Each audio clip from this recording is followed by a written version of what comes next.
ছবিতে আয়নাঘর আয়নাঘর নামে পরিচিত যৌথ বাহিনীর বন্দিশালা পরিদর্শন করেছেন অন্তর্বর্তী সরকারের প্রধান উপদেষ্টা ডক্টর মোহাম্মদ ইউনূস। তার সঙ্গে স্থানীয় ও বিদেশি গণমাধ্যমের প্রতিনিধিরাও ছিলেন।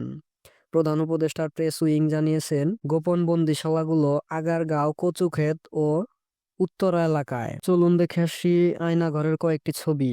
আয়নাঘরের টর্চার সেল দেখছেন প্রধান উপদেষ্টা ডক্টর মোহাম্মদ ইউনূস।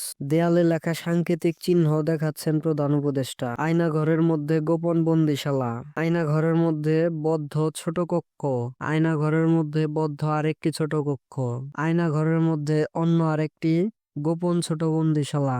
ছাত্রনেতা আসিফ মাহমুদ সজীব ভুঁইয়া শনাক্ত করলেন, এখানেই আটকে রাখা হয়েছিল তাকে। তথ্য উপদেষ্টা নাহিদ ইসলাম আটক ছিলেন এই কক্ষে, এটি নিশ্চিত করেছেন তিনি। ভুক্তভোগী প্রধান উপদেষ্টাকে দেখাচ্ছেন তার মাকে এখানে আটকে রাখা হয়েছিল যখন তার বয়স 11 বছর ছিল। আয়নাঘরে ইলেকট্রিক শক দেওয়ার চেয়ার, হাই ভ্যালু বন্দীদের ইলেকট্রিক শক দিতে ব্যবহার হতো এই চেয়ারটি।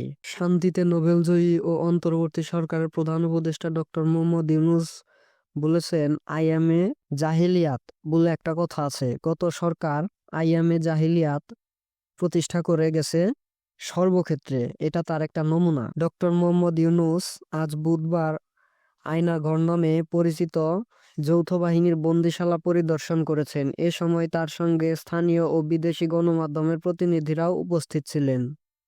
উপদেষ্টা পরিষদের কয়েকজন সদস্য ও ভুক্তভোগীরাও সাথে ছিলেন। আয়নাঘর পরিদর্শন শেষে সাংবাদিকদের এ কথা বলেন প্রধান উপদেষ্টা। গোপন বন্দিশালাগুলো আগারগাঁও, কচুক্ষেত ও উত্তরা এলাকায় বলে জানিয়েছে প্রধান উপদেষ্টার প্রেস উইং।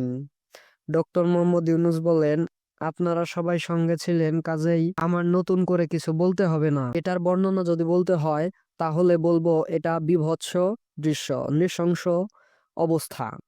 অতীতে এখানে যেসব অবস্থা হয়েছে যতটা শুনি অবিশ্বাস্য মনে হয়। এটা কি আমাদেরই জগৎ, আমাদেরই সমাজ? যারা এর শিকার হয়েছেন তারা আমাদের সঙ্গে আছেন। তাদের মুখ থেকে শুনলাম কি হয়েছে তাদের সঙ্গে। কোনো ব্যাখ্যা নেই এর। কোনো ব্যাখ্যা থাকলে মানুষ বুঝে এর কোনো কারণ ছিল। বিনা কারণে মানুষকে রাস্তা থেকে তুলে আনা হয়েছে। তিনি আরো বলেন, এরকম টর্চার সেল বাংলাদেশ জুড়ে আছে, আজকে সেটা শুনলাম। আমার ধারণা ছিল আয়নাঘর বলতে কয়েকটি আছে এখানে। এখন শুনতেছি এই আয়নাঘরের বিভিন্ন ভার্সন দেশ জুড়ে আছে। কেউ বলছে 700, কেউ বলছে 800। এটির সংখ্যাও নিরূপণ করা যায়নি। প্রধান উপদেষ্টা আরো বলেন, আমার জানা মতে ভুক্তভোগীদের সংখ্যা ছিল 1700 এর বেশি। অজানা কত তা তো আমরা জানি না। কেউ কেউ বলে যে এটা 3000-এরও বেশি হতে পারে। এই যে মানুষ উধাও হয়ে গেল, নিশ্চিহ্ন হয়ে গেল, কেউ বলতে পারছে না সে কোথায়।